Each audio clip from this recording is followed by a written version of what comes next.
നമസ്കാരം, മലയാളി വാർത്തയിലേക്ക് സ്വാഗതം. വീണ്ടും പശ്ചിമേഷ്യ പുകയുകയാണ്. ഇസ്രായേൽ വീണ്ടും ആയുധമെടുത്തു. അതിനുള്ള കാരണം ഹമാസ് തന്നെയാണെന്ന് കൂടിയാണ് ഇസ്രായേൽ ഇപ്പോൾ വ്യക്തമാക്കുന്നത്. ട്രംപും അതുപോലെ തന്നെ അയത്തുള്ള അലി ഖമീനിയും തമ്മിലുള്ള ഇരു രാജ്യങ്ങളും തമ്മിലുള്ള പല പ്രശ്നങ്ങളും ഏത് നിമിഷം വേണമെങ്കിലും ഒരു യുദ്ധം പൊട്ടിപ്പുറപ്പെടാം എന്നുള്ള സാഹചര്യത്തിൽ എത്തി നിൽക്കുകയാണ് ഇപ്പോൾ ഇസ്രായേലും അടി തുടങ്ങിയിരിക്കുന്നത്. പശ്ചിമേഷ്യയിൽ സമാധാനത്തിന് വഴിയൊരുക്കി പ്രഖ്യാപിക്കപ്പെട്ട വെടിനിർത്തൽ കരാർ കാറ്റിൽ പറത്തിയാണ് ഗാസയിൽ ഇസ്രായേലിന്റെ കനത്ത വ്യോമാക്രമണം ഇപ്പോൾ ഉണ്ടായിരിക്കുന്ന റിപ്പോർട്ടുകൾ വരുന്നത്. ഇസ്രായേൽ നടത്തിയ ആക്രമണങ്ങളിൽ ഗാസയിൽ 2 സ്ത്രീകളും 6 കുട്ടികളും ഉൾപ്പെടെ 32 പലസ്തീനുകാർ കൊല്ലപ്പെട്ടു എന്നുള്ള റിപ്പോർട്ടുകൾ പുറത്തുവരുന്നു. ഒക്ടോബർ 10 വെടിനിർത്തൽ നിലവിൽ വന്നത് ശേഷം ഗാസയിലെ ഏറ്റവും അധികം പേർ കൊല്ലപ്പെട്ട ആക്രമണമാണിത്. ഗാസ സിറ്റിയിൽ ഹമാസ് നിയന്ത്രണത്തിലുള്ള ഷെയ്ഖ് റദ്വാൻ പോലീസ് സ്റ്റേഷന് നേരെ നടന്ന വ്യോമാക്രമണത്തിൽ ഓഫീസർമാർ ഉൾപ്പെടെ 14 പേർ കൊല്ലപ്പെട്ടു. സമീപമുള്ള ഒരു അപ്പാർട്ട്മെന്റിൽ ബോംബ് വീണ് 3 കുട്ടികളും 2 സ്ത്രീകളും കൊല്ലപ്പെട്ടു എന്നാണ് റിപ്പോർട്ടുകൾ. ഗാനിയൂനിസിൽ അഭയാർത്ഥികൾ താമസിച്ചിരുന്ന ടെന്റിന് നേരെയുണ്ടായ ആക്രമണത്തിലും 7 പേർ കൊല്ലപ്പെട്ടു. ഗാസ സിറ്റിയിലെ സെയ്ത്തൂൻ പരിസരത്തുള്ള ജനവാസ മേഖലയിലാണ് ഇസ്രായേൽ പ്രധാനമായും ബോംബ് വർഷിച്ചത്.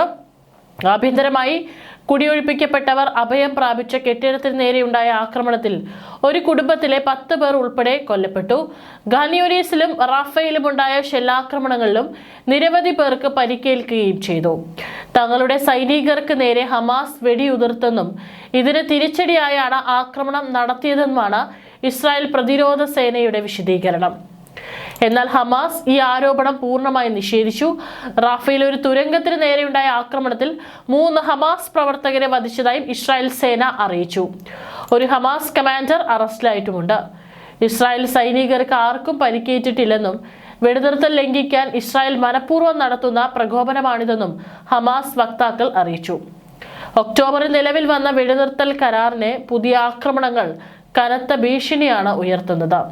ഇതിനോടകം 100 കണക്കിന് തവണ ഇസ്രായേൽ കരാർ ലംഘിച്ചതായി UN നിരീക്ഷകരും മനുഷ്യാവകാശ സംഘടനകളും ചൂണ്ടിക്കാട്ടിയിരുന്നു. ഗാസയിൽ പട്ടിണിയും പകർച്ചവ്യാധികളും പടരുന്നതിനിടയിലുണ്ടായ ഈ പുതിയ കടന്നാക്രമണം മേഖലയിലെ മാനുഷിക ദുരിതം ഇരട്ടിയാക്കും.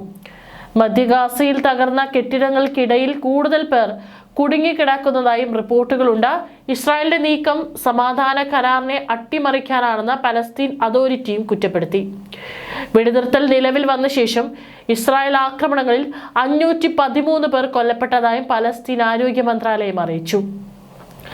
അതിനിടെ ഇറാന് മേൽ ആക്രമണ ഭീതി ഉരുണ്ടുകൂടിയതോടെ ഇസ്രായേൽ $667 കോടി ആയുധങ്ങൾ നൽകുകയാണ് US.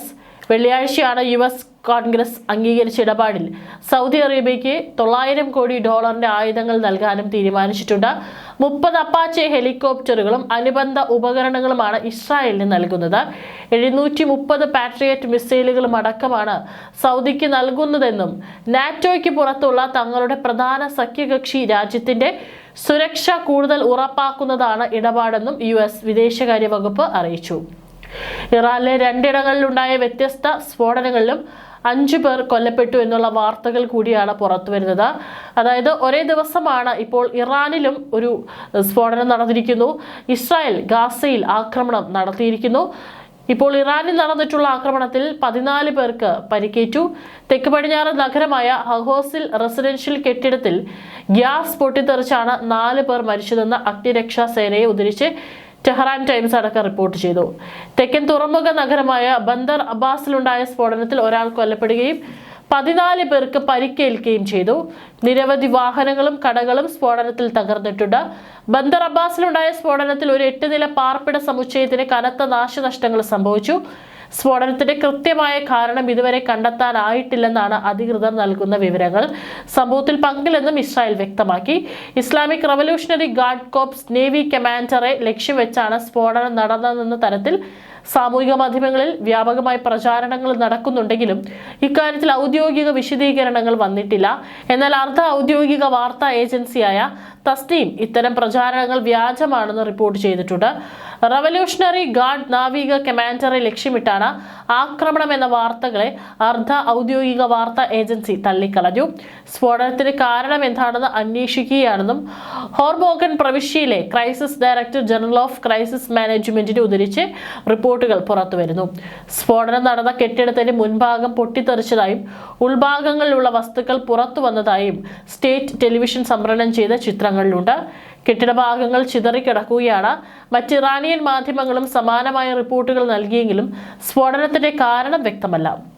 ബന്ദർ അബ്ബാസിലെ മുഅല്ലം ബൊളിവാർഡിലുള്ള 8 നില കെട്ടിടത്തിലാണ് സ്ഫോടനം നടന്നത്. കെട്ടിടത്തിന്റെ 2 നിലകൾ പൂർണ്ണമായി തകരുകയും സമീപത്തുണ്ടായിരുന്ന വാഹനങ്ങൾക്കും കടകൾക്കും കേടുപാടുകൾ സംഭവിക്കുകയും ചെയ്തു. കെട്ടിടത്തിന്റെ മുൻഭാഗം സ്ഫോടനത്തിൽ തകർന്നടിയുകയും അവശിഷ്ടങ്ങൾ പരിസരമാകെ ചിതറിക്കിടക്കുകയുമാണ്. സ്ഫോടനത്തിൽ നിരവധി പേർക്ക് പരിക്കേറ്റു. പരിക്കേറ്റവരെ ആശുപത്രികളിലേക്ക് മാറ്റിയിട്ടുണ്ട്. എന്നാൽ നിലവിൽ മരണങ്ങളൊന്നും റിപ്പോർട്ട് ചെയ്തിട്ടില്ലെന്നാണ് ഔദ്യോഗിക ഭാഷ്യം. മേഖലയിൽ ഇറാനും അമേരിക്കയും തമ്മിലുള്ള സംഘർഷം വർദ്ധിച്ചു നിൽക്കുന്ന സാഹചര്യത്തിലാണ് ഈ സംഭവം ഉണ്ടായിരിക്കുന്നത്. ഇറാന്റെ ആണവ പരിപാടിയെക്കുറിച്ച് ചർച്ചകൾക്ക് തയ്യാറായില്ലെങ്കിൽ കടുത്ത സൈനിക നടപടി നേരിടേണ്ടി വരുമെന്ന് US പ്രസിഡന്റ് ഡൊണാൾഡ് ട്രംപ് കഴിഞ്ഞ ദിവസം മുന്നറിയിപ്പ് നൽകിയിരുന്നു. ഇറാന്റെ ആണവ മിസൈൽ പദ്ധതികളെ ലക്ഷ്യമിട്ട് ആക്രമണം നടത്താൻ ഇസ്രായേൽ US-ന് മേൽ സമ്മർദ്ദം ചെലുത്തുന്നുണ്ട് എന്ന റിപ്പോർട്ടുകളും മുമ്പ് വന്നിരുന്നു. അതേസമയം മേഖലയിൽ സംഘർഷ സാഹചര്യങ്ങളുമായി ഇതിന് ബന്ധമുണ്ടോ എന്ന് വ്യക്തമല്ല. ഇറാനിലെ ഭരണകൂടത്തിനെതിരെ ആഴ്ചകൾക്ക് മുമ്പ് പ്രക്ഷോഭം പൊട്ടിപ്പുറപ്പെട്ടിരുന്നു. ഇതിനെ ഭരണകൂടം ക്രൂരമായി അടിച്ചമർത്തിയിരുന്നു. പ്രക്ഷോഭത്തിൽ പങ്കെടുത്തവരെ ഭരണകൂടം വേട്ടയാടുന്നുവെന്ന ആരോപണങ്ങൾക്കിടെയാണ് സ്ഫോടനം നടന്നിരിക്കുന്നത്. ഇസ്ലാമിക് റവല്യൂഷണറി ഗാർഡ് കോർപ്സിന്റെ നേവി കമാൻഡറെ ലക്ഷ്യം വെച്ചാണ് ആക്രമണം നടന്നതെന്ന തരത്തിൽ സാമൂഹിക മാധ്യമങ്ങളിൽ വൻ പ്രചാരണമാണ് നടക്കുന്നത്. എന്നാൽ ഈ വാർത്തകളെ ഇറാൻ ഔദ്യോഗികമായി തള്ളിക്കളഞ്ഞു. എങ്കിലും സ്ഫോടനത്തിന്റെ കൃത്യമായ കാരണം വ്യക്തമാക്കാൻ അധികൃതർക്ക് കഴിയാത്തത് ദുരൂഹത വർദ്ധിപ്പിക്കുന്നു. ബന്ദർ അബ്ബാസിലെ മുഅല്ലം ബൊളിവാർഡിലുള്ള 8 നില കെട്ടിടത്തിന്റെ 2 നിലകൾ പൂർണ്ണമായും തകർന്നിട്ടുണ്ട്. കെട്ടിടത്തിന്റെ അവശിഷ്ടങ്ങളൊക്കെ തന്നെ തെരുവിലാകെ ചിതറിക്കിടക്കുന്ന ദൃശ്യങ്ങളും പുറത്തു വന്നിട്ടുണ്ട്. ബന്ദർ അബ്ബാസിന് പിന്നാലെ തെക്ക് പടിഞ്ഞാറൻ നഗരമായ അഹ്വാസിനി മരണം പിടികൂടി. റെസിഡൻഷ്യൽ കെട്ടിടത്തിലുണ്ടായ ഗ്യാസ് സ്ഫോടനത്തിലും 4 പേർ കൊല്ലപ്പെട്ടതായാണ് റിപ്പോർട്ട്. 2 നഗരങ്ങളിലുമായി 5 പേർ കൊല്ലപ്പെടുകയും നിരവധി പേർക്ക് പരിക്കേൽക്കുകയും ചെയ്തു. അമേരിക്കയുമായി കടുത്ത സംഘർഷം നിലനിൽക്കുന്ന സാഹചര്യത്തിൽ ഇത്തരം സ്ഫോടനങ്ങൾ ഇറാൻ ഭരണകൂടത്തെ പ്രതിരോധത്തിലാക്കിയിട്ടുണ്ട്. ലോകത്തിലെ സമുദ്രമാർഗ എണ്ണ വ്യാപാരത്തിന്റെ ഹൃദയമിടിപ്പായ ഹോർമുസ് കടലിടുക്കിലാണ് ബന്ദർ അബ്ബാസ് സ്ഥിതി ചെയ്യുന്നത്. സ്ഫോടനത്തിന് പിന്നാലെ ഹോർമുസ് കടലിടുക്കിൽ ഇറാൻ സൈനിക അഭ്യാസത്തിന് ഒരുങ്ങുകയാണ്. ഞായർ തിങ്കൾ ദിവസങ്ങളിൽ ലൈവ് ഫയർ ഡ്രിൽ നടത്തുമെന്നും മേഖലയിലൂടെ പോകുമെന്ന കപ്പലുകൾ ജാഗ്രത പാലിക്കണമെന്നും ഇറാൻ മുന്നറിയിപ്പ് നൽകി കഴിഞ്ഞു. അമേരിക്കയുടെ സൈനിക ഭീഷണി നിലനിൽക്കെ ഈ സൈനിക അഭ്യാസം ശക്തി പ്രകടനമായിട്ടാണ് വിലയിരുത്തപ്പെടുന്നത്. ആണവ പദ്ധതിയുമായി ബന്ധപ്പെട്ട ചർച്ചകൾക്ക് തയ്യാറായില്ലെങ്കിൽ കടുത്ത സൈനിക നടപടി നേരിടേണ്ടി വരുമെന്നും US പ്രസിഡന്റ് ഡൊണാൾഡ് ട്രംപ് കഴിഞ്ഞ ദിവസം മുന്നറിയിപ്പ് നൽകിയിരുന്നു. ഇതിന് തൊട്ടു പിന്നാലെയാണ് സ്ഫോടനങ്ങൾ നടക്കുന്നത്.